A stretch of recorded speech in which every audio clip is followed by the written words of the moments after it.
Welcome to the Construction Disruption Podcast, where we uncover the future of design, building, and remodeling.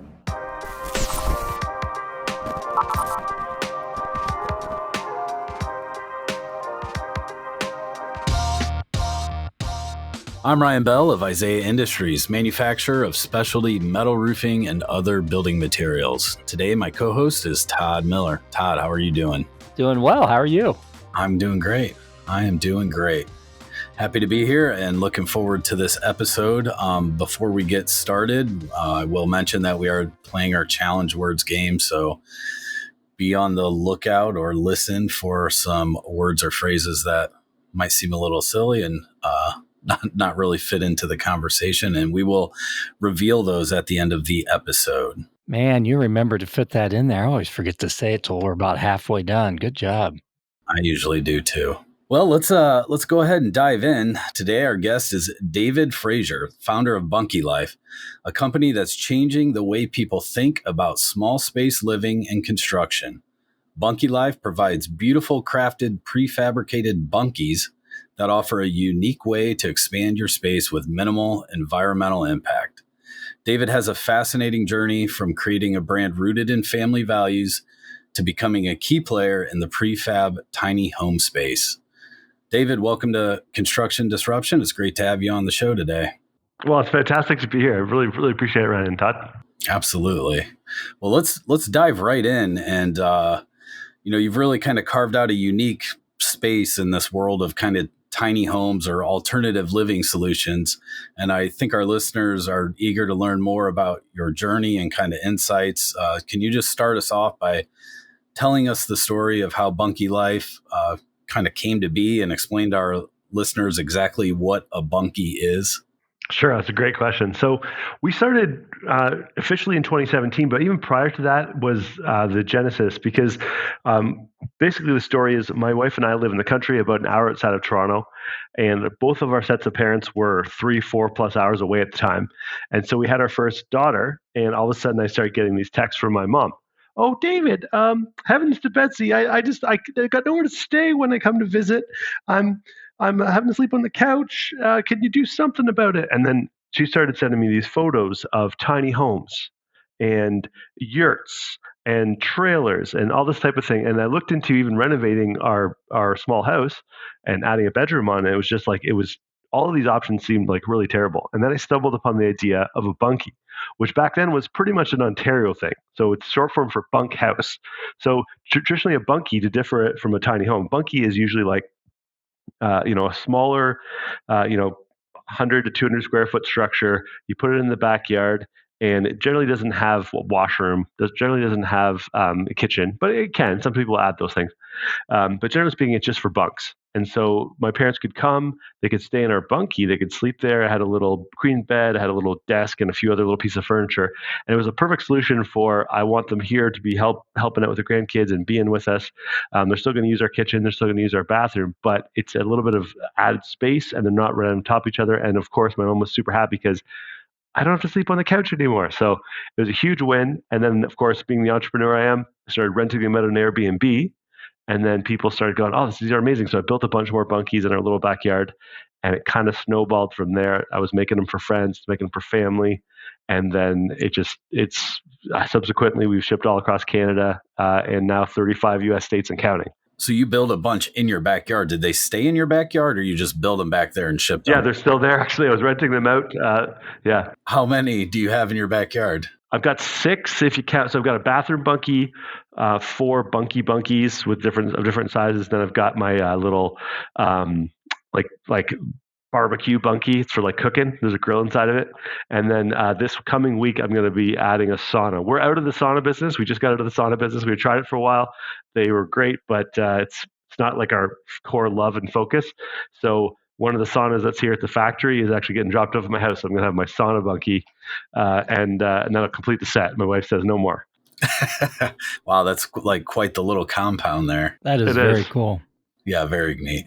So I have to ask, so bunkie was a Canadian word before you came up? You didn't just come up with it, is that right? Yeah, I mean, I guess bunkie down south means like your jail cellmate, your Yeah, bunkie. kinda. For those of us who have done some serious time, boys, I guess not me, but yeah. So it's a term it's pretty popular in Ontario, and I noticed as we were growing, the term kind of grew with us as well. So people across Canada kind of know what a bunkie is now, I'd say, and then Michigan, as we've grown into Michigan, and now we're kind of expanding. So people are getting the idea. But that it's not only a cellmate, it's also a cool little backyard bedroom. Well, next time I'm up there eating my poutine, I'm going to throw out the word bunkie and see what happens. I like it. So in terms of kind of comparing a bunkie to a tiny home, or any other of the these small alternative living scenarios, what differentiates a bunkie from those? It's a great question. It's one we get all the time, and because people look at the product, they go on our webpage and they look at like an exterior shot. They look similar to a tiny home in a lot of ways, and in a lot of ways they are. You've got a small space, small footprint. In our case, it's all made out of wood. The main difference is, generally speaking, a tiny home is like a fully complete thing. So you've got a kitchen, you've got a bathroom. It might be a tinier version of that. Whereas a bunkie is usually 200 square feet or less, so it's a bit smaller than the average tiny home. And then there's not generally a kitchen. There's not generally a bathroom. So in our case, we sell kits. So a bunkie is a great thing that actually the average homeowner could build themselves. Whereas tiny homes, generally speaking, are kind of built by professionals and up to full building code standards. Whereas our stuff kind of slides in the category of like, might be called accessory building, that type of thing. So we specialize in wood, as you can see behind me. I'm actually in a bunkie right now. Wood kits that are kind of like Lincoln logs. You stack them together, they come together, and just the average Joe can put it together. Well, they are absolutely beautiful. I love being on your website and looking at them. Really attractive. No, thank you. Appreciate that. Yeah, I agree. I desperately want something like a bunkie, and we've talked about this before with other people we've had on the podcast, but I desperately want something like this for an office. I work out of my home, and it would be ideal to have something in my backyard that I can go to that's not attached to the house. And yeah, just kids can run around in the house and you're not distracting each other. It's been a game changer for myself. I'm actually in one of our bunkies here at the factory, and it's our podcast studio. It's kind of set up as an art studio. And so yeah, that's a use case that a lot of people have. It's like, I want to be home. I don't want to have an office somewhere, but I need separation from the family. Helps out a lot. Well, were there any sort of challenges that you faced in getting Bunkie Life off the ground? And, how did you kind of overcome that? Heavens to Betsy, I'll tell you, there's been an absolute, probably 3 or 4 moments where we've almost pooped our pants and thought we were going to lose everything. I can tell you any number of them, but the more recent one is, so we started a factory. We purchased our own factory to make them. Prior to that, we were kind of hodgepodging it together in different like wood shops and stuff, but now it's all under one roof. And so year one of the factory, you kind of just throw money out the window. Every time something goes wrong, it's 10 grand. And we're just throwing money into stuff. And then the year end was kind of approaching, and I'm like, let's look at our numbers, right? Let's figure out where we're at. And I remember distinctly, it was October 2022. The leaves were just getting all turned and the air was getting crisp. And I hadn't slept in probably a week. I hadn't ate for 3 days, and I was shivering, not because I was cold, because I had to tell my wife, love of my life, mother of my child, that Bunkie Life is bleeding cash and we're about to go bankrupt. And I just remember the look on her faces. Their color just drained out of her, and I couldn't look her in the eye. And I was just thinking to myself, is she going to flip out? Is she going to divorce me? Is she, what's she going to do? And it was one of the lowest moments we've had. It was just a really tough time because, we put everything we had. We'd signed all these personal guarantees for this factory. And I remember she looked at me, and she's not just my wife. She's not just my life partner. She's also the business partner. We're in this together. And she said, Dave, it's just stuff at the end of the day. We're going to get through this. We're going to figure this out, And it was then I realized, like, I couldn't just give up on things. I had to reaffirm my efforts. I had to, all the people that are are depending on us, not just my family, but all the 30 employees we have. We have to figure this out. It didn't happen overnight, but slowly we kind of dug into the numbers deeper. A lot of them weren't as bad as I'd initially thought, which was good. And then we dug ourselves out of that, that tight spot. And so we're in a really good spot financially, secure wise. But I learned, like, A, know your numbers really well. Don't be guessing. And then B, you can't do things alone. I was trying to do all this, like be the big hero, whatever, right? The reality is I need help just like everybody else. And so, that was one of about 3 experiences we've had where it's like, wow, like we could potentially lose everything. And, I wouldn't recommend going through that, but I learned a lot and took away a lot through that, especially like I realized, like, man, if I have people in my life that love me and my family's going to stick together, like I can't really lose everything. I got everything I need. So, that was a springboard to taking some more educated risks this past couple of years, really. And it's been a really great ride ever since, I would say. We got a great crew of people here, and my wife and I, although we don't agree on everything, we're stronger than ever, I would say. That's a great story, and it's that sort of story that builds resiliency into you that will pay itself back numerous times going forward. I kind of have my own similar story. I was in Houston once on business on a trip out trying to sell metal roofing, and I was probably 35 years ago, and back in that day when I would go on trips, I would just buy a one-way ticket to get there because I wasn't quite sure when I'd be coming back. And I realized on that trip, thank goodness that I bought a round trip ticket this time because my credit cards were maxed out. I had no cash. I had no way of getting home if I hadn't bought a round trip ticket. So, those stories all give you resiliency and they give you good stories to tell others as well. So, encourage you. Keep up the good work. So this idea of kind of tiny living or tiny homes has been gaining traction, I think, for a few years now. There's several shows on HGTV or Magnolia Home Network about these tiny homes or cabins. Are there any trends that you see kind of coming out of this or that are emerging that you could see coming into the space in the next few years? Well, one thing I'm hopeful for, I don't know if this is necessarily a trend. I'm going to try to create a trend with you guys here today. I'm hopeful that, so there's this macro demand for smaller living, right? Whether that's a full-on tiny home or just a bunkie, like a temporary kind of, different solutions to what we call the housing crisis. It's especially acute here in Ontario and across Canada. And you look around, there's like, acres and acres and acres of basically unused land. You've got young people that obviously need a place to live, and it seems like an obvious mismatch, right? And an obvious problem solution like laying right next to each other, right? And so I'm hopeful that the bureaucracy and the red tape is going to get out of the way of a lot of this stuff, and that they'll just let people build things, right? What that looks like on the ground level. I'm not a political person, so I'm not going to get political about it, but I would just like to see the empowerment to go back to the individual, and let's let people build things, right? And let's, for lack of a better word, let's relax some of these rules that might have served a purpose at a time, but at this point, we need to be able to build right-size houses for right-size budgets, and not expect a 22-year-old kid to magically come up with a down payment for $1 million house and a mega mansion that realistically no one needs. Or at least they don't need, that generation doesn't need, right? I think there's been just a disconnect, and I'm in the middle. I'm a 40-year-old guy. Like, I was fortunate enough to get on the property ladder and own a house.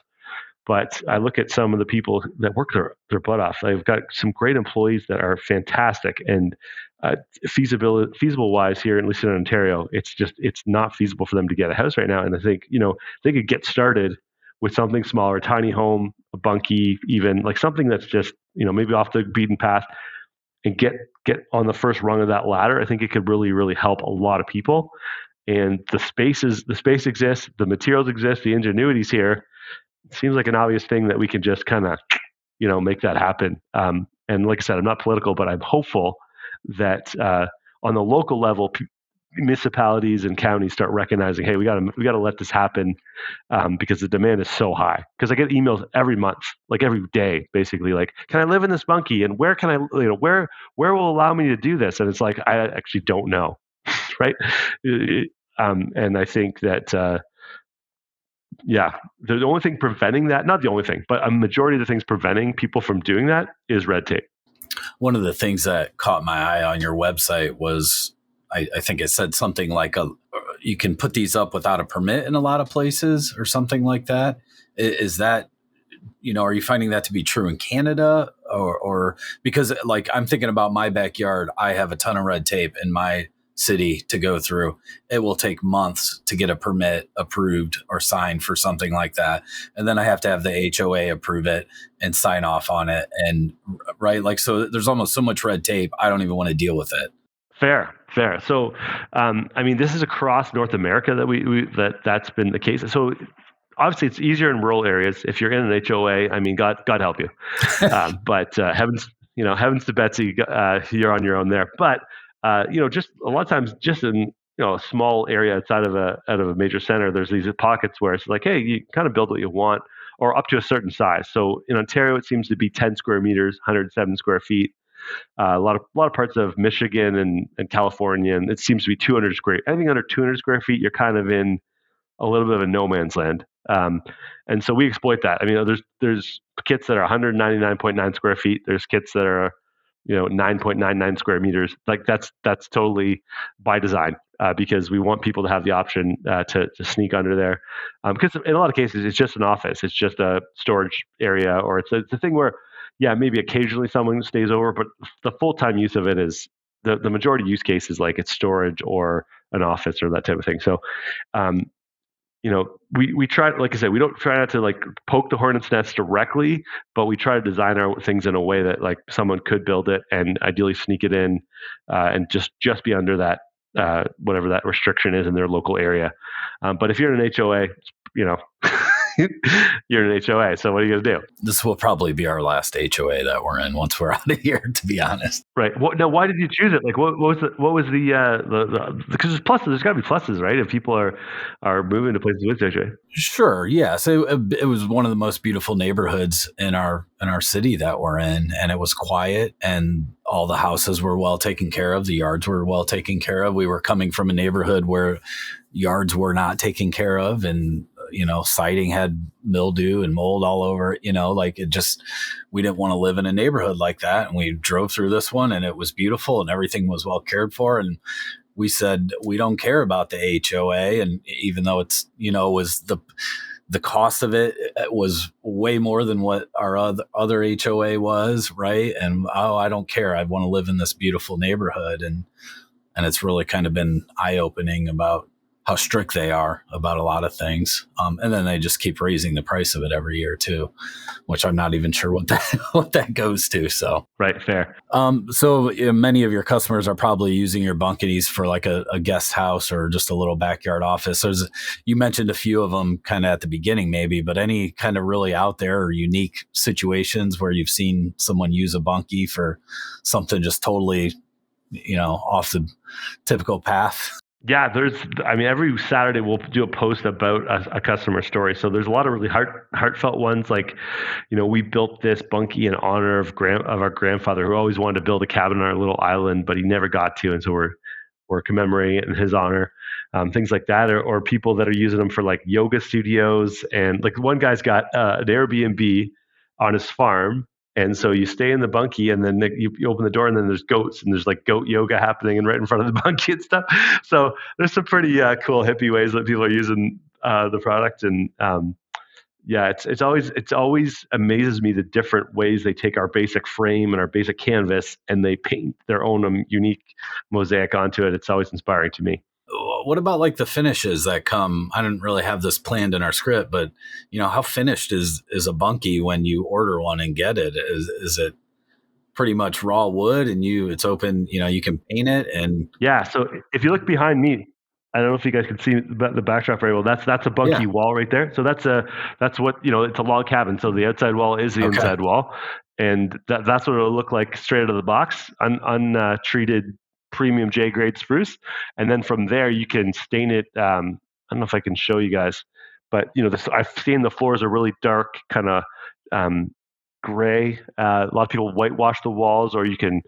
Some people have done actual mosaics that they've painted into the walls, or stained into the walls, I should say. So yeah, there's tons and tons of options when you've got a nice kind of well fabricated wood structure. It's kind of like the canvas that you can do a lot with. Well, I have to ask, are you including a roof, or is that up to the owner to figure out? So the roof deck boards are included. Okay. So they're also tongue and groove. And then we just found it's actually better to have a really good order kit. So there's like the specs are all included with your build plans, and then to order that locally, because there's so many color options and choices and materials, right? So good quality good quality metal roof is what I usually recommend, right? I'm a huge fan of that, and because it lasts forever, isn't that tricky to install and cost effective? It's but best bang for your buck in my view. Well, we like to hear that. So absolutely. So what role does technology play in kind of the design and construction of your bunkies? Is there anything unique to you guys, or any innovations you're really excited about? Yeah, so we have a number of. It's pretty high. I would say it's pretty high tech, but for a wood shop, it's quite high tech. Most wood shops are kind of stuck in 1933. So we've got high speed molder. We've got a customized machine that we've actually patented the process that this machine notches the corners, so the corners are all kind of counter dovetailed like this kind of.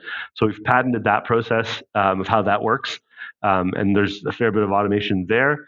And then all of our windows and doors and stuff. There's different machines that make that happen. We've got a optimizing crosscut saw that cuts everything to length. That's pretty automated. So it's a combination of kind of wood craftsmanship, but we try to automate anything that's going to be interlocking together. We try to make that as automated and as a really high fault tolerance, so that everything fits together like a glove every single time. Our kits are great to build. Anyone can build them themselves, unless like one piece doesn't fit, or unless you're missing a piece. So our quality control has to be kind of like really, really good, because we're shipping them all across North America, and it's very expensive to fix a mistake if something goes out wrong. What sort of time frame is someone looking at that orders one, and if they're going to build it, put it together themselves, two people, let's say, how long does that take? Yeah, so the build time depends on the kit, but if we're talking about kind of our middle of the road kit, it takes two people, usually 2 or 3 or 4 days to put together a kit, I'd say. And then it's really, if you can have that third person ship it in, so one guy's holding the ladder, one girl's up there on the roof, and then one person's passing material, that third person helps a lot. So we do have some people that get some experience. They've built a bunkie in one day. That's usually 3 people or 4 people, and they're working like a 10-hour day.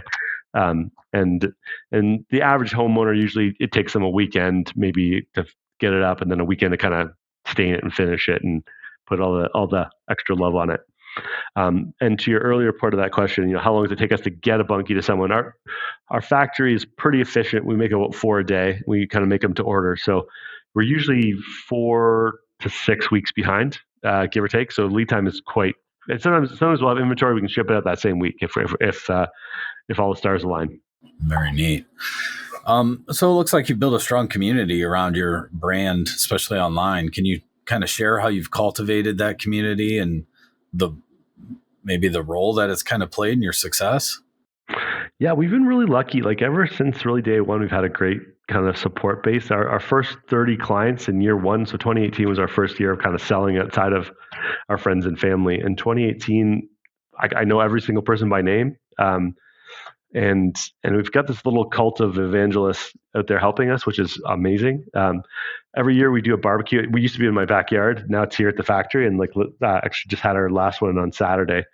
And so people come out, and they are pretty supportive of us. And I think a part of it's just lucky. Like we've kind of attracted a really nice group of folks that are our people. And then we try to emphasize giving back. So a big part of what we do is, a portion of our sales go to Ronald McDonald House. This kind of ties into my family story. And I think people respect that, and they get that. And we try to be in our local community here, active participants. We hire people all locally, which is helpful, and then a lot of our clients are within a couple hours driving distance. So they come out for those community type things, and it just I don't know if it's anything we've done, but we've just been really lucky and blessed to have the crew that we do have and the clients we do have. It tends to be kind of people like yourselves, like small business owners, people that understand the value of their time and money and aren't looking for like a miracle solution, but they like respect that this is made in Canada and this is,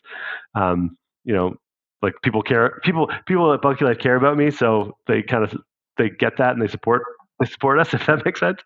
Yeah, absolutely. Well, nice people attract nice people. So I think there's a little bit going on there with that also. So that's great. If you got a crowd cheering you on, run, Forrest, run. You just keep doing it. That's good stuff. Yeah. Thank you. Well, what's the future look like for Bunkie Life? Is there anything exciting or any developments or anything kind of new on the horizon that you can share with us? Yeah, we're continuing to iterate every year on our product line. So we don't make dramatic changes, but every time we get feedback from folks, oh, you want more of that? We kind of make it happen. So we're going to be releasing a couple of products probably in the new year, right early. But I think the biggest excitement for us is just we went from last year we shipped to I think about Michigan and one or two other states. This year I think we'll have shipped to 36 U.S. states, which is really exciting for us. We've had a lot of emphasis on our short form videos. So been trying to learn that whole process. It's taken us the whole year, but some of our videos are really working well. And so that's I think the biggest driver of all the growth in the U.S. So we're just hoping that we can hit all the U.S. states. We got a wait list for Hawaii right now that's slowly gathering momentum. And we've been to Alaska. So really, I mean, it's a matter of time before we get all 50. So we're just, we're hoping to continue to grow into the U.S. and just get feedback from people. What's good? What are you liking? What are you not liking? And what I've noticed is the Americans we end up, becoming clients, they have that same kind of early adopter feel that everybody had here in Ontario in year 1 and 2. They're like super excited and they're calling in. They're like, on page 4 of the manual, actually, it should say this. And I love that. Like, I love, like everything we do now, essentially, I can't take any credit for it. Most of the decorations we use is like, we just, borrowed it from a client's photo. Most of the things we do are just because people either directly asked for it or they did it themselves their own way. And we just want to support that. So it's very much at this point a kind of self-generating community of enthusiasts, and we're just trying to keep up with them, I guess. Are all of your sales direct to client? Or are you doing anything through distribution or? Yeah, mostly I'd say pretty much all direct to the consumer. But we do have there's a guy in Southern Illinois, another family that kind of licensed the Bunkie Life name. They're called Bunkie Life Heartland, and so we work really closely with them. They kind of have their own they've got a bunch of bunkies in their backyard, just like me, kind of recreating the Dave model. But other than Keith and his family, it's kind of just we ship directly. We can logistically make that happen now, ship right to the person, and so. Most people are finding us online. They might do a virtual tour of us here at the factory or talk to us on the phone a few times to get comfortable with who we are. And then we just ship right to the door. That's awesome. And it's a great business model. And I think it's the business model more and more of the future. Consumers like this idea of something that's almost kind of bespoke or, personalized for them. And good stuff. Is there any advice you would give to any young entrepreneur that's kind of entering the construction industry in some way and maybe looking to disrupt it? It's a great question. I don't think I went into I don't know how much disruption we've actually done, but we're doing our best. I don't think we went in with the goal of disrupting anything or like even consider ourselves a construction business. We just went in with a need that I personally had and my family had, right? We needed a place to put mom and dad. And so it scratched our itch. And then we just really, I think what we've done well at is like, really, let's just zoom in on what the customers and the clients really want, right? And just get because they'll tell you if you just listen, they'll tell you what they like and what they don't like, and if you have the courage to listen and hear them out, and make those adjustments, that I think is a secret sauce for us. It's not rocket. It's actually not even this. There's a lot of other things you could point to, but I think that's the core of what we do is just really care about what their experience is. And when they tell you something bad, just be like, thank you. That's great. I can make that better for the next person. I can't fix it for you, Bob, but I can at least fix it for the next guy or the next girl. And we tried to do that and continue to do that. And don't ever get so big that like you forget that these are the people that pay your bills. These are the people that feed your family. And start, when you stop kind of listening to your customers, regardless of what size, that's kind of when I think the magic stops, because they're such a source of inspiration for us, and they're such a source of great ideas, and they're such a sort, like they're like the sanders. They sand us down. They sand off the rough edges, right? This is a dumb example, but on Saturday, someone comes in and they've got their cell phone and they're showing us their pictures of their bunkie, and they're so excited, and they go, but change this, and also. When you send us the instructions, guess what? I could click here and I could do this and I could get into your whole system. We're like, thanks, you just saved us, $50,000 worth of security IT guys bills, right? Yeah. And that conversation, if it hadn't happened or nobody cared, like it could have been very expensive. So. Just a silly example, but the secrets are in the room. Like generally, there's no secrets. They're like right there. The customers will tell you. Some of the things I have enjoyed most in business have been those times we've worked direct with consumers, and that's not the lion's share of our business, but certainly a part of it, where we're putting together roof packages to ship direct to consumers, homeowners, and you're right, you learn a lot from them and build great friendships and relationships, and they become your biggest advocates a lot of time too. So good stuff. Yeah, if you can win over like a kind of ticked off Ted or like a salty Sam, like if you could win them over, like they're going to be your biggest supporter, and they're going to also along that journey you're going to learn a lot and you're going to improve a lot of things. Excellent advice. Yes, I think there's a few books written about that, about listening. Can't remember the name, but They Ask You Listen is one of them. Yes, yeah. That's what I was trying to think of. Yes, thank you, Todd. Yeah, so great advice. Well, thanks so much, David. This has been great, and we're thankful for the time we've had with you today and everything you've shared with us about Bunkie Life. You've got the Riz, no cap, but we're close to wrapping up what we call the business end of things. Is there anything we haven't covered today that you'd like to share with our audience? Heavens to Betsy, it's just been an absolute pleasure being here with you guys, and I just appreciate the invitation. It's been really wonderful. Before we close out, we do like to do something here at the end of the show to wrap things up that's a little more fun. Little thing we call rapid fire. These are just 7 questions. Your only obligation is to give us a short, quick response. Are you up for the challenge? Let's do this, boys. Come on. Awesome. Todd and I will alternate asking questions. You want to kick us off, Todd? I'd be happy to. I'm still trying to figure out how to get my Riz together since you brought that up earlier. But anyway, question number 1, David. If you had to build something using only Legos or popsicle sticks, no bunkies involved, which would you choose to use, Legos or popsicle sticks? Oh, definitely Legos. I was a Lego kid. I just love it. My kids are into it now. Legos all the way. We hear that from so many people in construction and architects and so forth. Yeah. So I really thought about this question when I was putting it in here. And I know this is supposed to be rapid fire, but I really hesitated on the popsicle sticks. And I thought, why would anyone ever choose popsicle sticks over Legos? And I don't know that I could think of a good reason other than maybe there's some more flexibility with what you could design, even though you'd have to glue them together. I don't know. I'm old school. I might take the popsicle sticks. I don't know. I kind of think I might if I really thought about it, but I don't know that I have a good reason for it. Maybe tongue depressors. They're a little bit wider. Boy, we are way off of rapid fire at this point. And we're only on question 1. Let's go to question 2. Would you rather have a rewind or a pause button for your life? Ooh, that's a good one. I try to live with a minimal amount of regrets, but I would like to pause certain moments. Like, my kids I have an 11-year-old daughter now. She just turned 11. And you just blink and they're 11. So there's some moments where they're just, we're in this little cool groove. I have 4 kids. I have 1 more on the way, and I just would like to pause some of these moments together. It's been really nice, but it's going fast. Yeah, so my daughter is 9, and that's something that just hit me. And I said to my wife like last week, I'm like, she's halfway through her time at home with us. Yeah, and she's going to be out of the house before we know it. And it just hadn't dawned on me, but yeah, I would take the pause button too.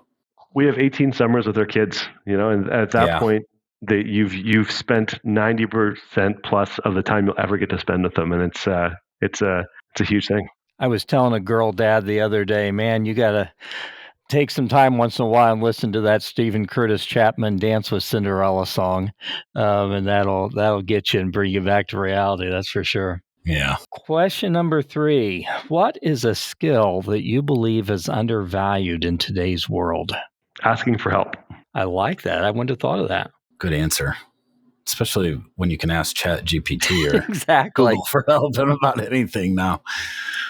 All right. Question number 4. What's the weirdest thing you've ever fixed with duct tape? Well, I built an entire suit of armor out of duct tape one time at a camp thing. So it's basically a duct tape suit of armor. Can I give my answer to that one also? This is interesting. So my mother has these wood columns on the front of her house, on the front porch. And one summer, a rabbit, a woodpecker decided to go after one of these wood columns big times. I mean, that thing put a hole in there that was probably 1.5 inches diameter.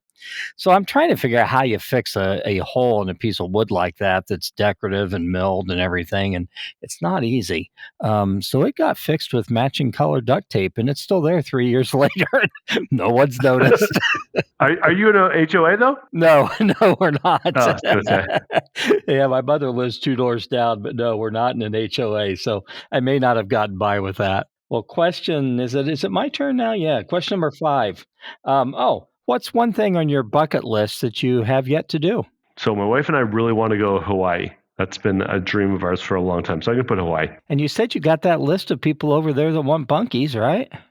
We've been offering, hey, we'll even come with the bunkies to make sure they get there. So that's an open offer. If you're listening and you're Hawaiian, I'll personally come with the bunkie. There you go.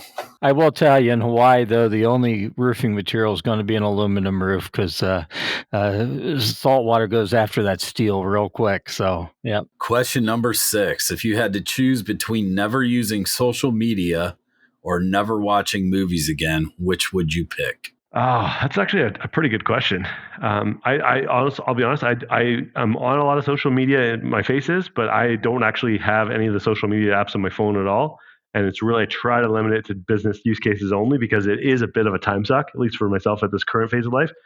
But I don't watch a lot of movies either, other than Paw Patrol and Descendants and whatever the kids are into. So I'm not getting a lot out of either form right now. But I mean, a great movie is a great movie. I haven't seen a lot of them come out recently. That is true. Yeah, that is true. Well, last question. If you could have dinner with anyone, dead or alive, who would you choose? Probably Jesus Christ. There you go. Actually, not even probably, definitely. Love it. Preferably not the Last Supper. I'd like something with a little less gravitas, more maybe just like the average lunch. I hear you. Good answer. Yeah, a little fish by the Sea of Galilee or something. There you go. Yeah. Well, David, thanks again for your time today. For anyone who wants to get in touch with you, what's the best way they can do that? So probably the best bet is check out bunkielife.com. You can check out all of our products there, all of the things that we do. And if you're ready to start a conversation, you can go to bunkielife.com/start to kind of start the journey with us. Awesome. We will make sure to get that in the show notes. Well, before we close out here, we need to recap our challenge words, success. David, you were quite the overachiever working yours in, I don't even know how many times. But your challenge phrase, I guess I should say, was heavens to Betsy. Heavens to Betsy. It's not something Canadians say in case you're listening going, what the heck is this crazy Canadian doing? Canadians are like, this guy's not from Canada. This guy's not from here. Well, great job. You did a nice job. Todd, yeah. I had run, Forrest, run. And it was kind of awkward, but I got it in there. You got it in there. I think it worked. It was pretty obvious, maybe. That one might have stood out a little bit, but I think so. And mine was obvious too. Mine was "you got the Riz, no cap." So no idea what that means, but that was my challenge phrase, and so we were all successful. Well done, guys. I hear you use that all the time, Ryan. That came very natural to you. I'm gonna start. Honestly, we've talked to our teenagers about some of these phrases they use, and we try to remember them and use them sometimes because they don't like it. Right? Yeah, exactly. Don't use their secret language. especially if they're around their friends. Well, thanks again, David. This was a great time and pleasure to have you on and learn about Bunkies. Oh, likewise. Thanks so much for your time, guys. And thanks for tuning into this episode of Construction Disruption with David Fraser, founder of Bunkie Life. Please watch for future episodes of our podcast. We're always blessed with great guests. Don't forget to leave us a review on Apple Podcasts or give us a thumbs up on YouTube. Until the next time we're together, keep on disrupting and challenging those in your world to better ways of doing things. And don't forget to have a positive impact on everyone you encounter. Make them smile and encourage them.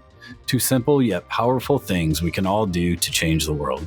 God bless and take care. This is Isaiah Industries signing off until the next episode of Construction Disruption. This podcast is produced by Isaiah Industries, manufacturer of specialty metal roofing and other building products.